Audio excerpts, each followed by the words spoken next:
lalo na po sa message po na nadinig namin. Rin po sa praise and worship. Po Lord, sa pagkakataon po na ito, sa Sunday School, ay nagtutunan po kami. Gawin na po ang best Lord na may deliver ko po ng ayos kung gusto niyo po ikalating sa congregation. Hindi po Lord, lahat po biyahin po po ay nakasunod sa inyo. Basta sa mga na Jesus. Amen. And so bago tayo mga Christmas special, Christmas feels, medyo mag-well muna tayo dito sa topic na ito, medyo mabigat. Pitfalls of a leader. No? Yung mga anyari, sir. So next, muna tayo sa ating verse. Do you not know that in a race all the runners run, but only one gets the prize? Run in such a way as to get the prize.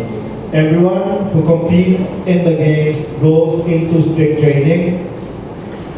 They do it to get a crown that will not last, but we do it to get a crown that will last forever. Therefore, I do not run like someone running aimlessly. I do not fight like a boxer beating the air.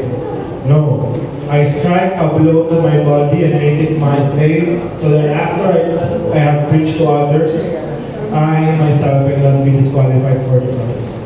This is from 1 Corinthians verses 24 to 27. Sinulat ko. So magsimula na tayo sa siyempre leadership ulit. Being a leader is a great privilege from God.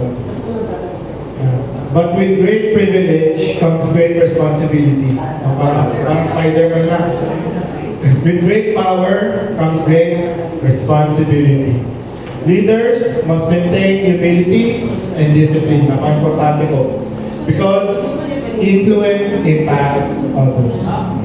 The biggest danger is when a leader feels, I have arrived and stop growing. Okay? Mamaya, hindi discuss natin lahat. Eto na. Ang preaching ni Tito Jim last week. Season 2. No? We're gonna talk about pride. Ang gandulo yan, kung yan ang pag-uusapan natin. Ihimay-himayin natin sa magaling, bakit nangyayari, paano mangyayari para mag-avoid natin. Pride is the belief that I already know everything. I don't need correction, I do not need God, and I do not need others. You put yourself on a pedestal na sobrang taas. Ang sabi nga ni Tito Jim last week, what comes up must come down. Ano yung siya? Ano yan? Basic physics yan eh. Kung pupukol mo pataas, bababa. Ang signs ng pride sa isang leader. Una, leaders stop being teachable. Believe they already know everything. Dami ka lang. No longer seeks training. Training thinks growth is what? Unnecessary. Kasi tingin niya, nandun na siya eh. Nandun na siya sa pinakit. Rejects mentoring or counsel. Wala nang pinapakinggan. Sarili na lang niya. Kasi alam na niya lahat. Self-sufficiency develops, refuses what? Accountability. And last, ang pagdating bato na yung puso mo, no one can correct them. Isolate themselves from the truth. Bakit dangerous? Bakit delikado yung pride ng isang leader o ng isang tao? Because pride blinds leader from reality. Kasi you live in your own isolation. Ito yung, parang ito yung pininiwalaan ko. Walang pumapasok na ibang information, puro sa kanya lang. So it makes them make poor decisions. Kasi wala nang outside counsel. It causes harm to people under their influence. Sabihin ko rin ito mamaya, na kung ikaw leader, hindi lang yung buhay mo yung influensya mo. Hindi lang yung leader sa simbahan, maging leader sa bahay. No? Hindi lang yung buhay mo bilang ama, no? O bilang leader sa bahay, yung binabago mo rin mga buhay ng mga anak mo, lahat ng nasakupan mo. Kasi nga, ikaw nga yung leader. And ultimately, pride leads to moral failure, defeat, or downfall. Yan, ito magandang usapan. Pride and contempt. Nasa psychology dyan, contempt. Pag hindi na marami, or pag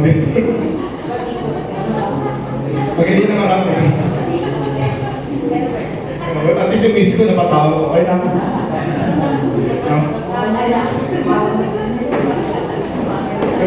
Ganun kasi nga daw pagka alam niyo yung etymology ng mga dad jokes.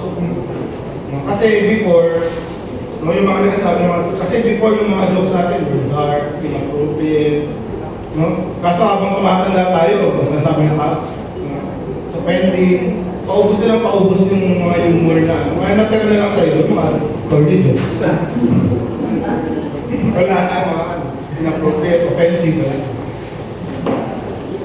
Ito, pride says, magkaiba to pride and contempt. Ngayon, just jara kasi baka may ano tayo, may reference tayo. Pride says, I'm above you. But contempt, you are beneath me. Pagkakaiba yan. Raising self plus lowering others is the formula for contempt. Pwede kasi na mataas yung tingin mo sa sarili mo, pero hindi naman mababa yung tingin mo sa iba. Yung concept kasi, tingin mo sa iba, sumaba na sa'yo. Pwede tingin mo sa asawa mo, baba na sa'yo. Mamaya di-discuss natin. Ayan. Once a person believes they are superior in knowledge, morality, spirituality, status, or capability, they begin to see others as, tingnan na sa iba, less important, less intelligent, lalo ito, less spiritual. Ang kanina yung preaching ni Pastor Luis. Masyado lang nasa area yung leader. Ang nangyayari, hindi natin nararamdaman kung hindi nasa lapat. Ang tingin natin sa iba, less spiritual. Bakit? Kasi, you take pride in what you do. Nag-aaral ako, tamang inaaral. Lahat ng version ng Bible, inaaral ko eh. Mas magaling ako sa'yo, ikaw, less spiritual ka. Diba? Eh, ano ba ang saving? Ano ba ang saving? By the grace of faith. Hindi naman ito sa gawa natin, sa dami ng naaral natin. Ang nangyayari kasi nga, pinaghirapan ko to. Saan ba nang galing yung pride?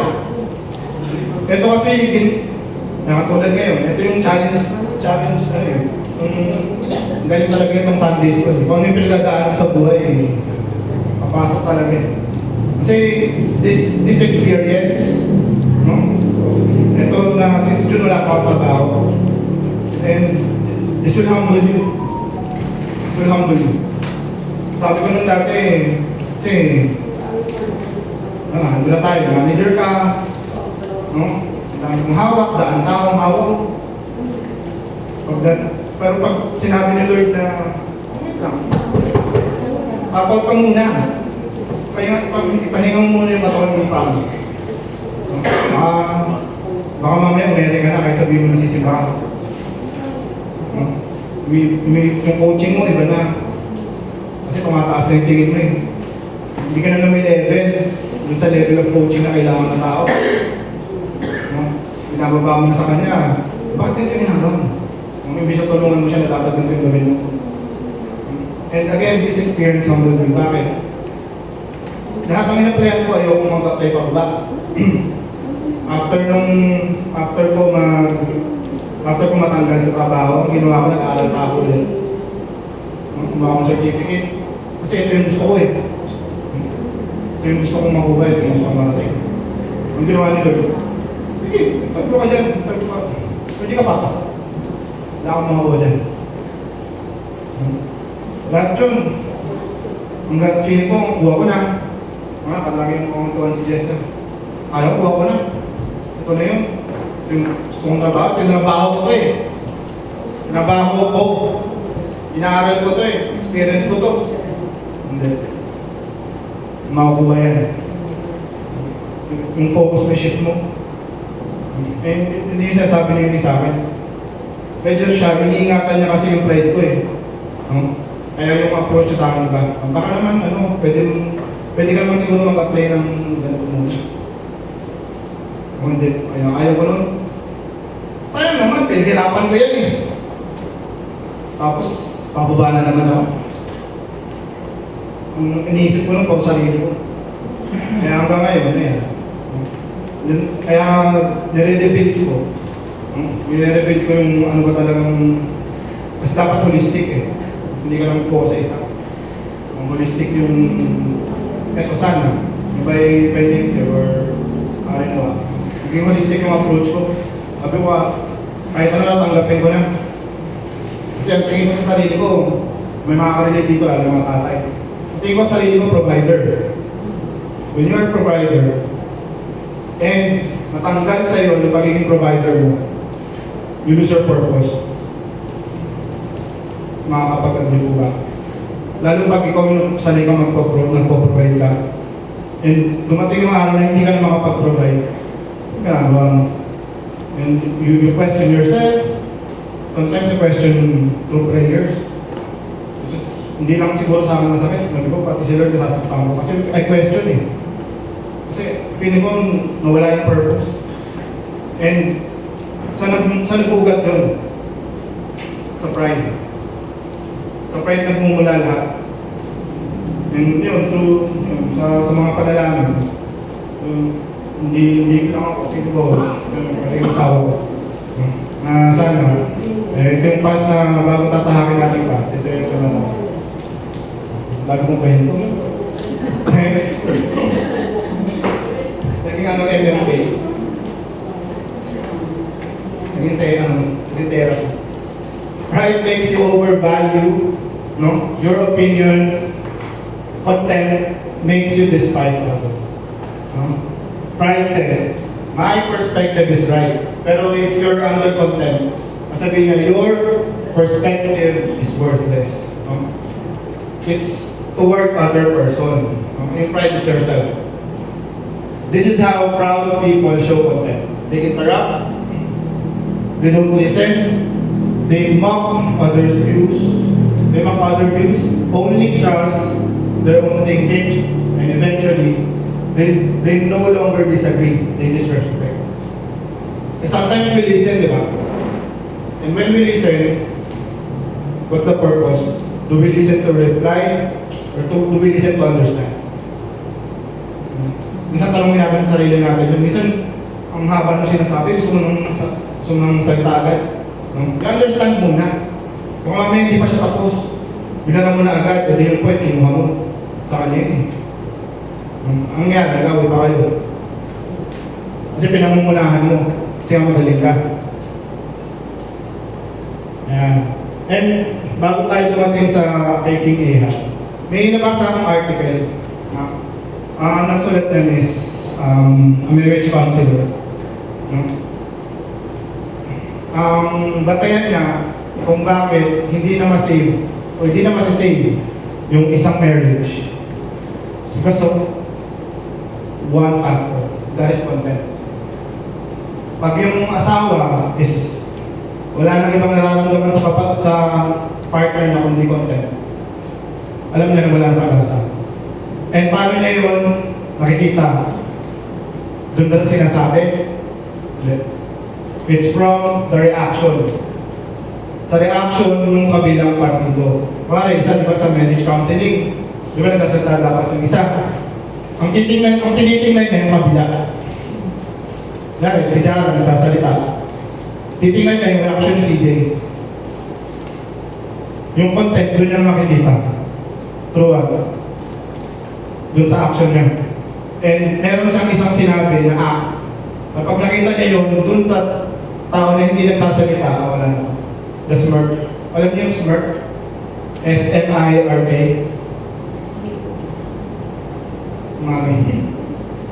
Di ba nagkikwento yung asawa mo? Tapos ang reaction mo? Di ba? Wala. Wala. No words. Diba? Walang words. Sinasabi. Diba? Yung asawa mo, bangkang-bangka, no? Enthusiastic siya sa pagkikwento. Kasi bakit sinasabi mo, alam mo yung totoo? Bakit? May contempt na yung nararamdaman mo sa asawa mo. No? Hindi mo na siya hinahayaan na express yung sarili niya. Hindi mo pero isa lang yung hinahanap niya, the smart. Feeling niya, alam niya na may hirapan siya na i-fix pa yung marriage. This marriage counseling dito yun. Kasi dito syempre kung sinong kasama mo pinasal na dapat. Well, just one article na rin. Sabi ko, oo nga, isang reaction lang. Kaya pansinin yung mga mag-asawa. Dati kasi pinapanood ako si Joyce Pink, pero ang gawa niya parang si Samuel G. Nagkikwento si Samuel G. Tapos si Joyce Pink, nakatingin lang siya kay Samuel G. Tapos meron doon comment, get you a person who looks at you like Joyce Pink looks at Samuel G. Nagkikwento si Samuel G, siya nakatingin lang siya. Anong hanga-hanga siya sa asawa niya. And alam mo na, hindi pala asawa sa jowa niya. Alam mo na laki ng bilib niya sa jowa niya. Mahal niya talaga. Kaya sabi ng comment, get you a person who looks at you just like Joyce Pink looks at someone. Yun ang yung naalala ko na dati. Okay. Na tayo siyempre sa biblical example. Familiar? No? King Ahab. Background. Ahab was military successful. Ang confidence niya, sky high. Turned into self-assurance and pride. He wanted to attack Ramoth Gilead and ask his prophets. But only the ones who told him what he wanted to hear. Minsan tayo, kasi feeling natin, ang galing na natin. And then, hindi lang naman, kapag leader ka kasi, you surround yourself with people as well. No? Pero, sino ba yung mga tao na pinipili mo, na sumurround sa'yo? Si King Ahab, ang gusto niya lang, is he's surrounded by people na nag-aagri sa kanya. Key issue, avoiding truth. Si King Jehoshaphat, so yung king of Judah, and King Ahab was the king of Israel by this time.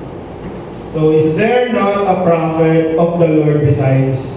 Ang kwento nito, again, susugurin niya, o gusto niyang sakupin, Ramoth Gilead. And then, humingi siya ng, hindi naman tulong, inalok niya si King Jehoshaphat. Gusto mo ba ako samahan sa battle ng Ramoth Gilead? Kasi allied sila eh. Kasi they are allied through marriage. Actually, marriages. Mga makamagano nila. And, sabi ni Ahab, tanongin muna natin kay Lord. Sanggulin natin kay Lord. Kaya napatawag si King Ahab ng mga prophets. Actually, around 400 prophets. Sobrang dami. No? Yung prophets na pinatawag niya. Para lang, mag-validate. Yun eh, pinalilibutan mo yung mga tao, pinalilibutan mo yung sarili mo ng mga tao na alam mo mag-aagri sa'yo. Pag hindi nag-agree sa'yo, you throw them out of the circle.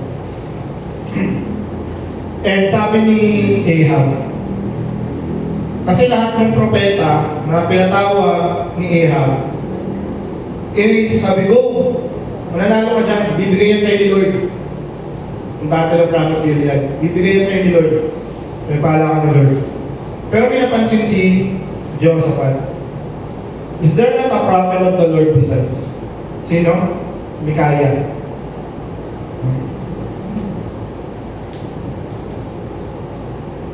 And, ang sabi ni Ahab, kilala ko yun. Si Micaiah, kilala ko yun.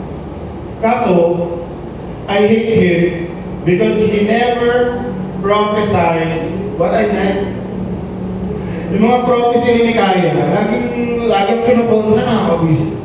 Yung kinakausap yun, puro nega.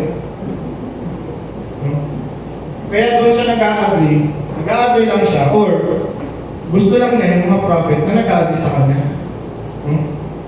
And what? This is pride. Avoiding God's voice because it contradicts our desires. Minsan nasa harap mo na yung provision ni Lord. Hindi mo pa rin pinapansin kasi may iba kang focus. And most of the time, focus mo worldly pa. And Ahab's 4 leadership here. Pero ang naging dito, vision kasi ni Micaiah is nakita niyo yung Israel full of sheep pero walang shepherd. No? Ibig sabihin na yung mga tao ng Israel is without king. Kaya na sinabi kay Ahab na sabi ni Micaiah na sige, pumunta ka, lumaban ka dyan sa Ramoth Gilead, pero mawala ng hari yung Israel. Ibig sabihin mamatay siya. Isa lang yun out of 400 eh. Pero challenge ni Lord, no? Ginawa ni Lord, siya yung nagsabi sa mga 400 prophets na kung prophesize mo. And Micaiah was the only one. So pinakinggan niya yung majority. Pinakinggan niya, hindi yung majority. Pinakinggan niya yung gusto niya pakinggan. Nag-go siya. No? He surrounded himself with people who only affirmed him, validated what he feels. And he rejected God's warning. He acted on what? Confidence, sarili lang, at hindi obedience, hindi pagsunod. And what happened? Ahab walked into battle ignoring God's counsel. Ang may diskarte pa siyang ginawa. Ang ginawa niya, di ba kasama niya si Jehoshaphat? Ang sabi niya, pag ikaw muna magbihis hari, kasi ako, mag-warrior lang ako na suit. So nagbalat kayo pa siya, bilang isang warrior lang. And Jehoshaphat, bilang alagad siya ni Lord, una, nakita siya ng mga Aramean. So sinugod siya, si Jehoshaphat, sinugod siya ng mga Aramean. Pero, nung nakita nila na hindi siya si King Ahab, bilang alagad siya ng Lord, ang nangyari, hindi siya nasaktan. Bagkus nilayuan pa siya ng mga kalaban nila. And, a random arrow struck him. No? Fulfilling God's word. No? Kumana lang ng isa. Sa kanya tumama. Humit may concern pa yun. Bahala na. Sa pool, si King Ahab. Sa pagitan pa ng best niya. Sa pagitan ng suit na doon pa tumama. Talagang kahit anong gusto mong gawin. Basta ipilit mo yung sarili, hindi ko mananalo kay Lord. Sinabi ni Lord na ito na ito. No, he died because he preferred affirmation over truth. No? Pinifeed niya yung sarili niya. Oh yeah, that's. And the lesson, when leaders choose comforting lies over uncomfortable truth, no? They destroy themselves and those they influence. Again, bilang mga leaders sa sarili natin buhay, hindi lang sarili natin yung na-influensyahan natin, hindi lang sarili natin na-apektuhan natin. Magiging rin yung buhay ng mga nakapaligid sa atin. And for application natin, for being a humble leader, sabi nga ni Paul kanina, not that I have already obtained all this, I press on. He kept learning and training. He refused to become complacent. Yan ang minsan sakit natin, naging complacent tayo, feeling natin nandun na tayo. And even great spiritual leaders must stay teachable. No? Ang sabi ni Kobe, job's not finished. And how to lead with humility? Again, stay teachable, accept correction joyfully. Minsan, yan ang problema natin minsan. Lalo pag galing yun sa tao na may contempt tayo. Hindi natin alam kung saan galing yung pag-correct sa atin. Sometimes, most of the time, it's coming from a word. It's coming from a place of concern. It's coming from a place of love. Kinokorek natin pero ayaw natin. Taas na agad ng boses natin. No? Taas na agad ng boses natin, hindi pa matapos. Nakakontra agad tayo. Ang kinakontra ba natin, yung sinasabi o yung nagsasalita? Nagsasalita. Kadalasan o Luis. No? Kadalasan kinakontra natin kasi alala ko na yan eh. Alam ko na sasabihin yan. Nakakontra ka na agad. Hindi natin alam na yung payo niya is just coming from a place of love. And that's what we need to understand and carry over after this. Having Noah. We seek mentors. Those who can say no to you. Yung pwede mag-correct sa'yo. Invite feedback. Don't fear improvement. And, very important, you submit your decisions to God. To God's Word. Ibalik natin sa mga binabasa natin. Ano nga bang sabi ni Bible? Kasi nandiyan na yan eh. Basahin mo na lang. And surround yourself with truthful people, not just the agreeable ones. Hindi naman yung sumasabay sa trip mo. So, I've been there. Ang kasama ko yung masabay ko lang sa trip. Ngayon nagbago na yung pananaw mo, wala na. Sana. And, yun na po. Babasahin mo natin. And Lord, keep us from the trap of pride, give us teachable hearts, wise counselors, and a desire to keep growing. Help us walk in humility so we finish the race, Lord. In Jesus' name, Amen.